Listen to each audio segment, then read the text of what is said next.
Olá, amados, graça e paz, mais um dia na presença do nosso Senhor Jesus Cristo, louvado seja o teu nome, o Pai, o Eterno, Todo-Poderoso, o Onisciente, o Onipresente, aquele que deu ao Filho, tudo aquilo que foi criado por Ele mesmo, aquele que lhe concedeu autoridade nos céus e na terra, aquele que Jesus falou do Pai e não falou de si mesmo. Aquele que negou-se a si mesmo por amor de todo aquele que nele crê, não pereça, mas tenha a vida eterna. Em Provérbios 24, versículo 23, diz assim: aqui segue uma outra seleção de ditos dos sábios. Agir com parcialidade nos julgamentos não é nada prudente. Em Deuteronômio dizia: não façais acepção de pessoas no julgamento. Ouvireis de igual modo o pequeno e o grande. A ninguém temais, porque a sentença é de Deus. Se a causa for muito difícil para vós, vós dirigireis a mim, para que eu a ouça. Quando nós falamos de tribunal, nós falamos de julgamento, é certo que há condenado e há inocente. E Jesus, ele foi apresentado diante de um tribunal aqui na terra. A própria autoridade que o julgava o condenou inocente. Ele dizia: eu não vejo nada neste homem que o condene, mas pela pressão do povo, que ali estava testemunhando, e até mesmo daqueles sacerdotes, que a decisão deles era condenado, aquele governante condenou Jesus. E a Bíblia diz que ele, para que se cumprisse Isaías, ele ficou mudo diante dos seus tosquenejadores. Foi como uma ovelha muda ao matadouro. A questão é que ele foi condenado pelo reino aqui da terra, mas o julgamento final, aquele que dá a sentença, é Deus. E como o homem o condenou injustamente, Deus, ele não age com a mesma parcialidade, porque às vezes alguns julgam com parcialidade. E Deus, ele é imparcial. E devido a esta sentença injusta, com parcialidade, é que nós, através da fé nele, nós somos, sim, condenados, mas através daquele ato que o condenaram injustamente, todo aquele que o alcançar está isento de toda condenação. Mas como mesmo ele dizia ali: vá e não peques mais, para que este mal não te sobrevenha. Nós temos que compreender que a lei que aquele povo seguia é uma lei que se condenava, a eles mesmos. Em Deuteronômio 23, 2 diz assim: nenhum filho bastardo nascido de união ilícita fará parte da congregação do Eterno, e seus descendentes também não poderá entrar na Assembleia do Senhor até a 10ª geração. Em Deuteronômio 23, 1 diz: nenhum homem castrado que tenha esmagado os testículos ou amputado o órgão genital poderá fazer parte do povo do Senhor.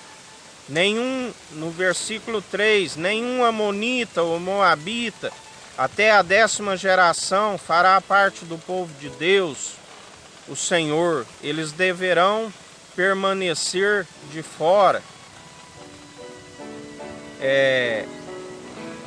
Isaías 49:15 diz: haverá mãe que possa esquecer seu bebê, que ainda mama, e não ter compaixão do filho que gerou? Contudo, ainda que ela se esquecesse, eu jamais me esquecerei de ti. Então nota-se que aquela lei ali, ela fazia condenação do povo, ela discriminava o povo a todo momento, né?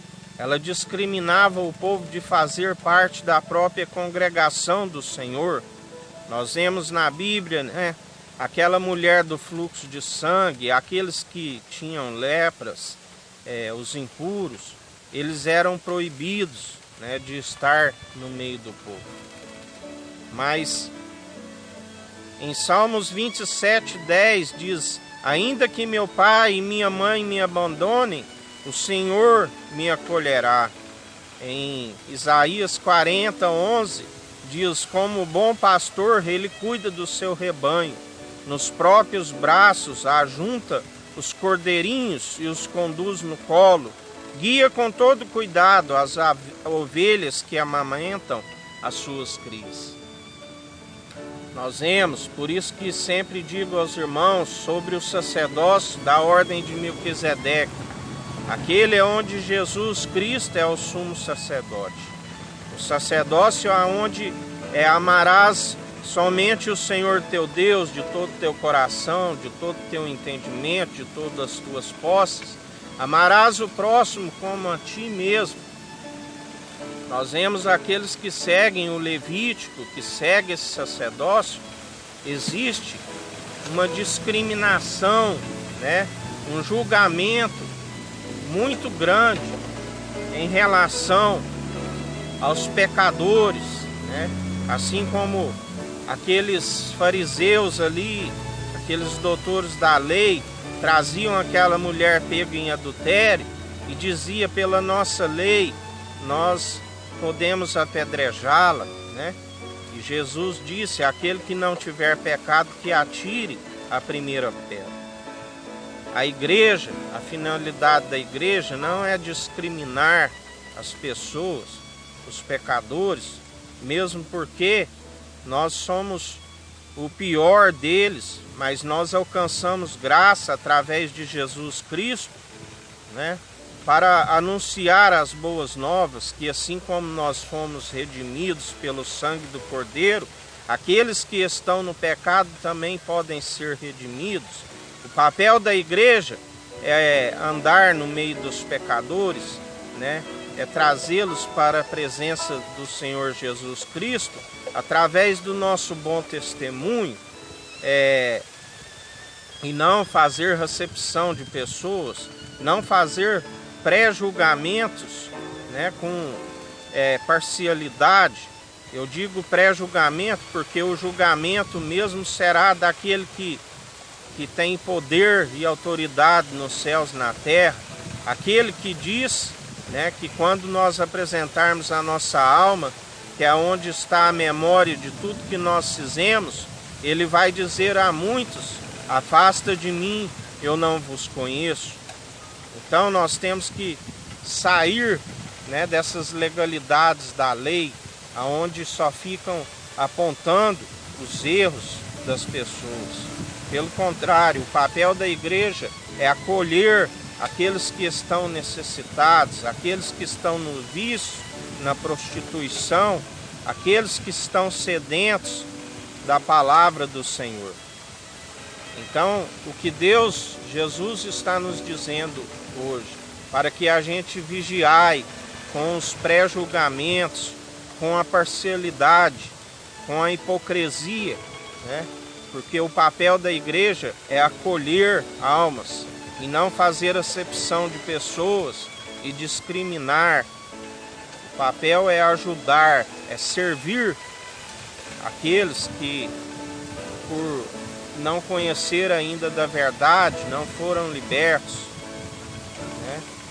E quando se está nesse sacerdócio levítico, a tendência é fazer como aqueles fariseus, é julgar os pecadores, porque Jesus, a Bíblia diz que quando uma pessoa não está cumprindo o papel, seu ministério para o qual foi chamado, conforme ele é o cabeça da igreja, ele mesmo pega as ovelhas.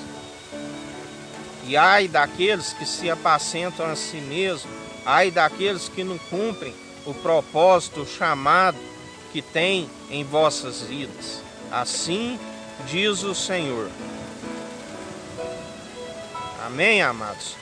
Que a gente venha meditar nesta palavra. O papel da igreja não é julgar, não é fazer acepção de pessoas, mas é acolhimento. Que o Eterno nos abençoe e nos guarde. Brilhe o Eterno sua face sobre nós. Erga o Eterno sua face sobre nós e nos dirija. Aqui é o irmão Fábio Gomes. Deus te abençoe.